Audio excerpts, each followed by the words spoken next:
When I first heard Labubu, I thought, no, you haven't Labubu'd, you ate now. We've Yes. taught you how to use the toilet. Yeah. Please don't tell me you've Labubu'd. Because if you have Labubu'd, mom's cleaning up. I'm not cleaning any Labubus for over 8-year-olds. Welcome to the Learner Husband Podcast. This is the podcast where we talk about everything from I do to what do I do.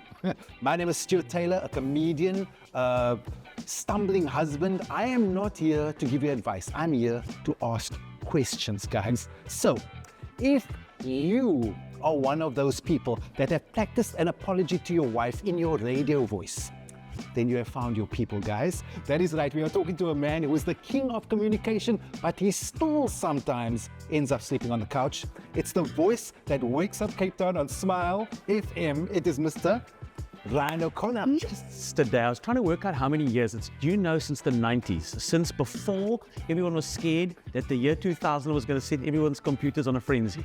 That's how long we know each other. Unbelievable. Brother, we go back to analog times. Analog times. I believe we're gonna. We are definitely gonna have a little glass of wine and have a chat. I love this. I love the idea of giving people and dispensing of what we know as husbands to be, you know, what we think might be right or wrong. There's no right or wrong. Mainly wrong, absolutely. But this journey is one that I think that a lot of people put their hands up and say, I can't believe it.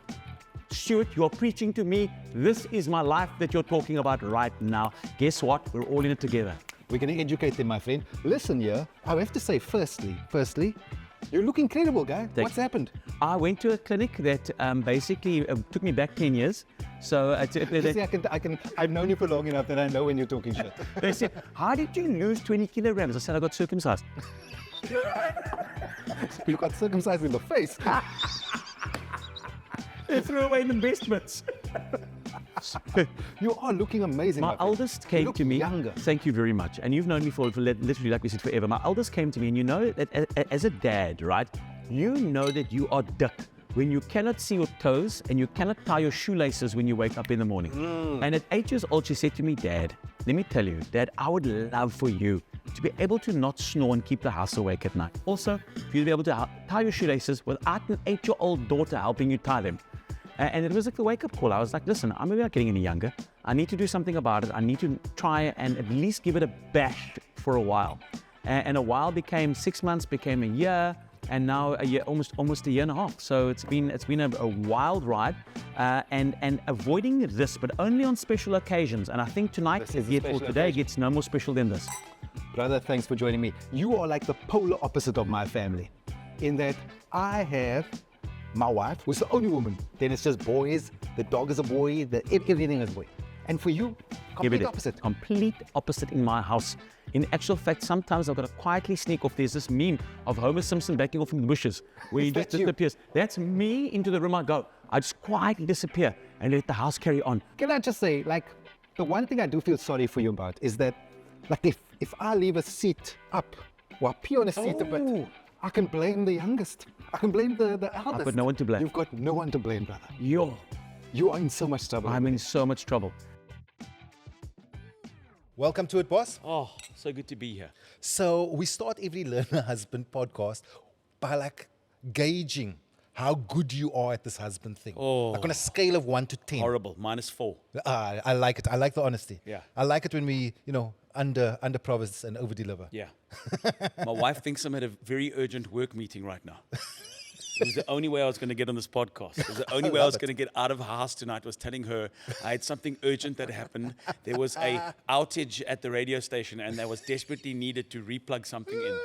And you were the only one who could plug it in. And here I am having a glass of wine with you on a couch. You're more of like I'll ask for forgiveness rather than permission kind of husband. Listen, we actually do a test. There's an actual test over here. I've got like questions, bro. Ways. Just to gauge where you are. No, okay, go for it. So you overseas. Yeah. You send your wife a long WhatsApp. Hey, this is what's happening. Yeah. She sends this as a response. You got to tell me what this means. Just one letter. K. I can tell already, right? Is it a capital? A capital. It's a capital K. Capital Not an K? exclamation, just a full stop. K. I know that whatever it is I've said, she's read straight through it, right? That response alone means to me that it was clearly not received the way it was meant to be delivered. And that I've wasted all that time on ChatGPT coming up with a really valid reason why I won't be coming home on said day, or why I didn't take the call, which was urgent, right? It was an urgent call that I missed. That she needed to tell me something. Yes. And I missed that call, and that whole message that I replied to say why I missed that call was not valid. Okay. Okay. Let me give you this one. Sure, and then 3 dots. Sure. I know that, again, if we can come back to that message that I sent, that I knew it was received, read, and that she's telling me without more than one word. Bullshit.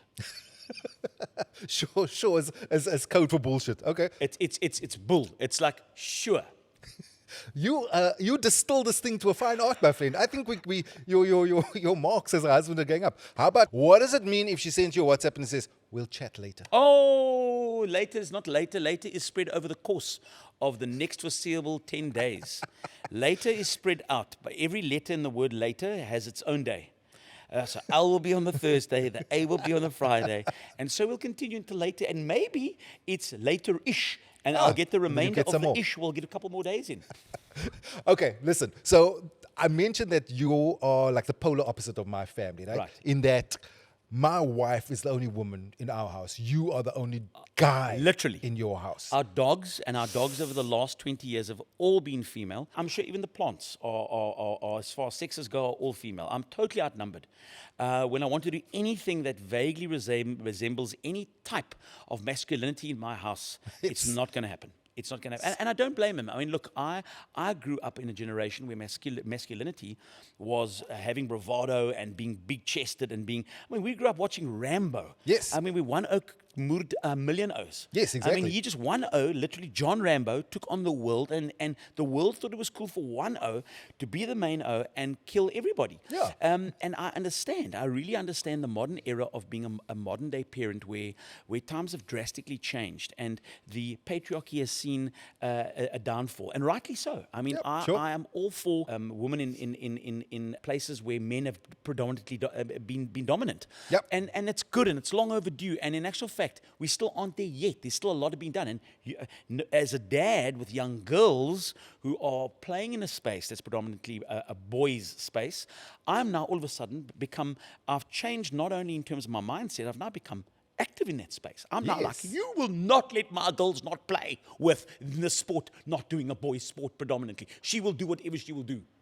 I love that. So like I said, coming back to that place where it's a house full of females, it is a slightly softer, more maternal house, but at the same time, it is also a house that sees me as the only male in it have to take a back seat. I'm outnumbered. Is it true that girls, like little girls, they talk a lot more? Because my boys don't talk. My boys just grunt. Like, and that's the best I get out of them. Like, do your daughters talk your ear off? They talk, and the things that they talk about don't belong out the mouths of 8-year-olds. When you start asking me the theories around quantum physics and around certain things, I'm like, you do not get that from my side of the family. I've seen the gene pool. I've seen your grandpa. You've seen your granny. You've seen your uncles and aunties. Where are you picking this up? We don't talk quantum. The only quantum we know is provided by Toyota, and it seats 35 people. That's the quantum physics we have is how many people you can squeeze into a Toyota Hiace. That's quantum physics.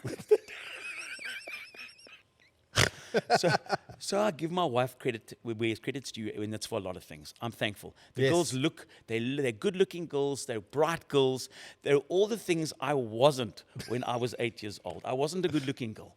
You weren't a good-looking girl? You weren't the brightest of girls. Girls either.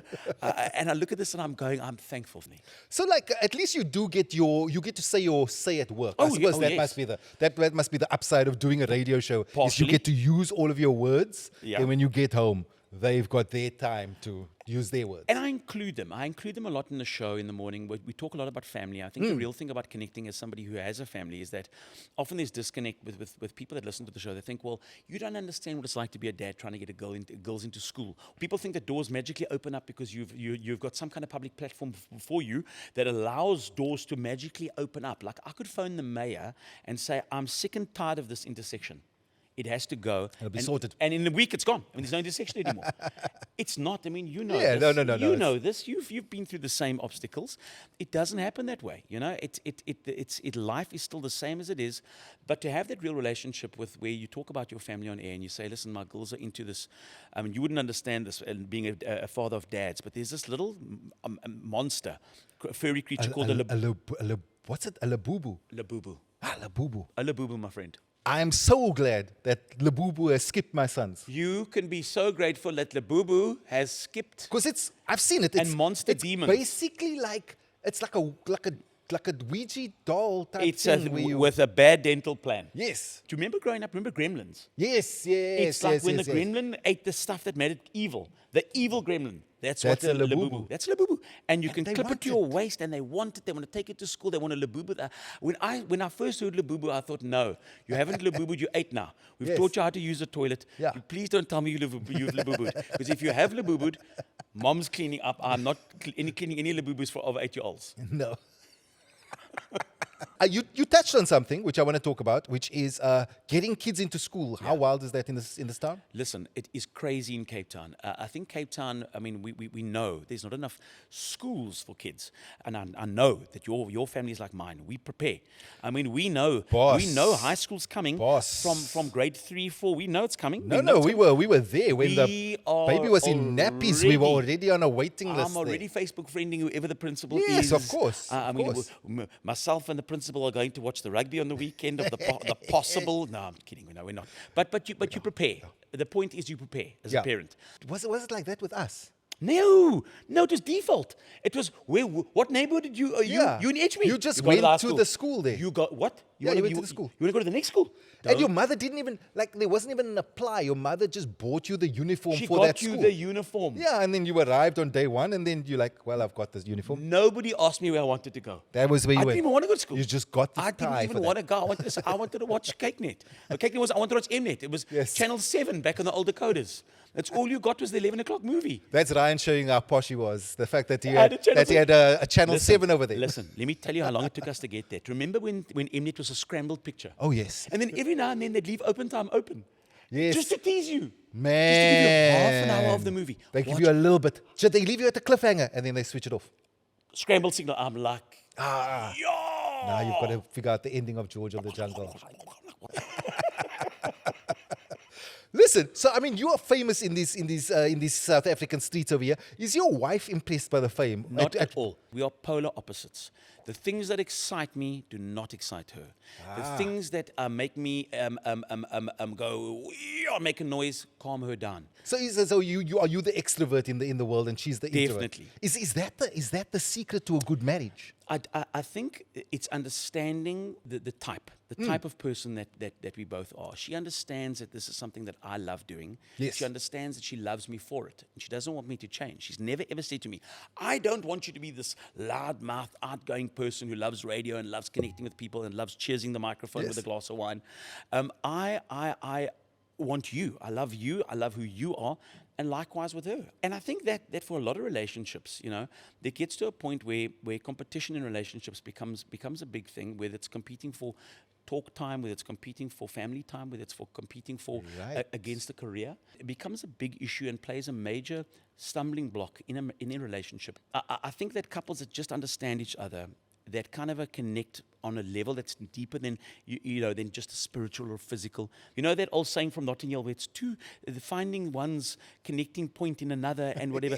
You listen to it, you think, what a lot of cuck. But really, And then you find the person, and then like, you find the person, okay. and you go, yes, that was right.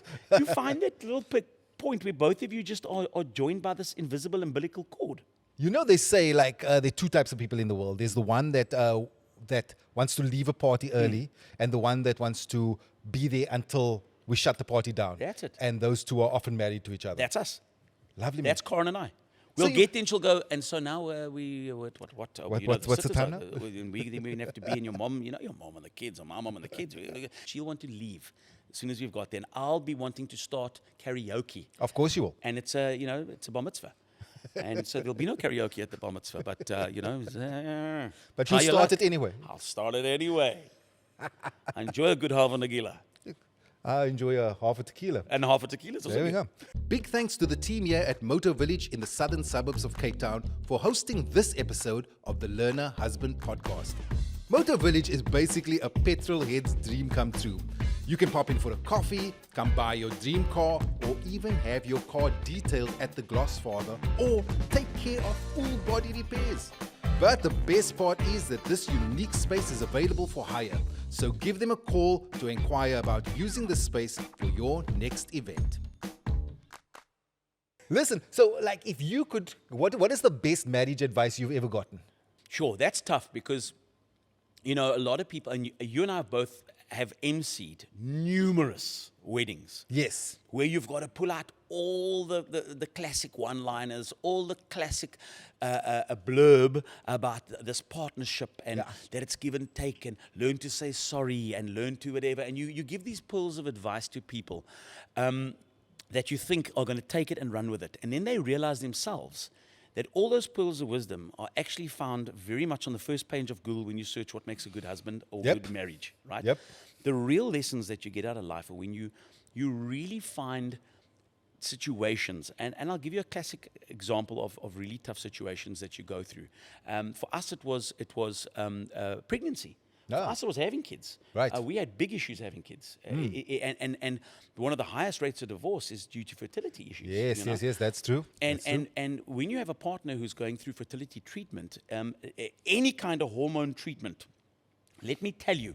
So when it comes to injecting your partner or having your partner injected on a daily basis with hormones that have to change them and their moods and their well-being, it can change a relationship. No, 100%, bro. So when it comes to for better or worse, sometimes the worst isn't really the worst. It's just understanding what somebody's going through.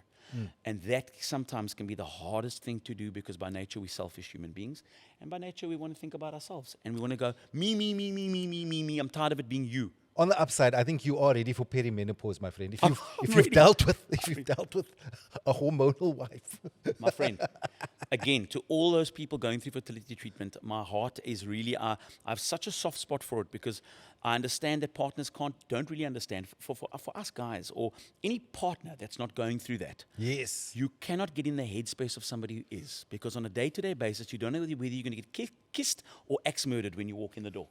It's a coin toss. No, It is. I know. And it's nothing that you've done. It's just the hormones that they're on. And it's such a weird thing. Like for us as guys, if you understand and you're sensitive to it, that's a beautiful, beautiful thing. Yeah. That's fantastic. But if you don't, then it can be like the wildest. Like you're just like, what did I do wrong? Yeah. What did I do wrong? And the best thing my wife would ever say to me is, it's not about you.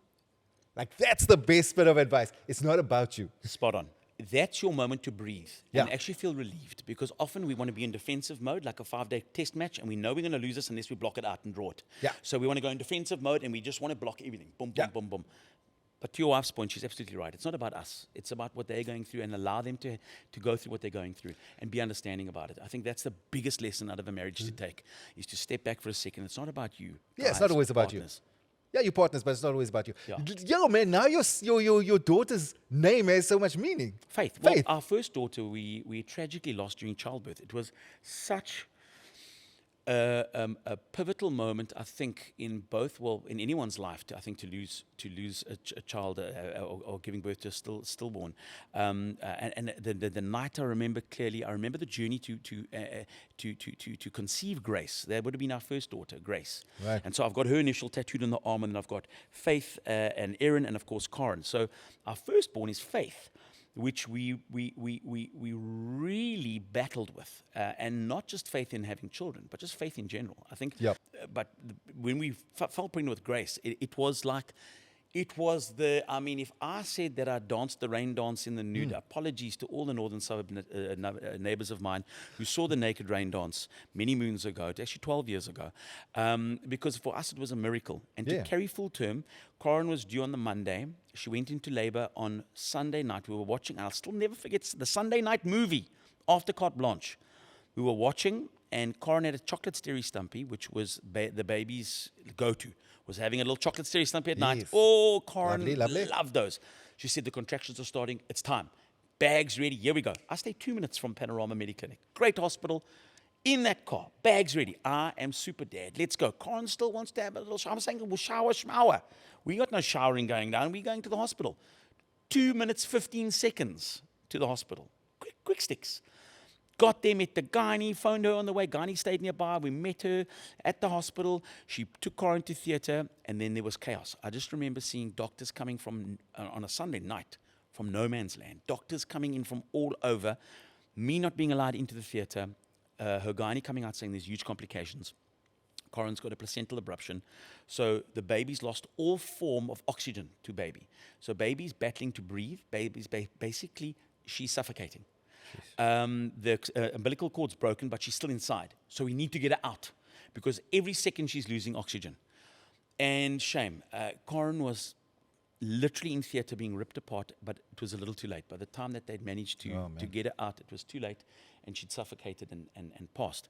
And that for us, and again, you know, I can only talk about my journey, but every parent that's had to bury a child, any parent that's had to have to go through something similar to this. It's, you know, a lot of people can say, yeah, you know, this is, we feel and we like this.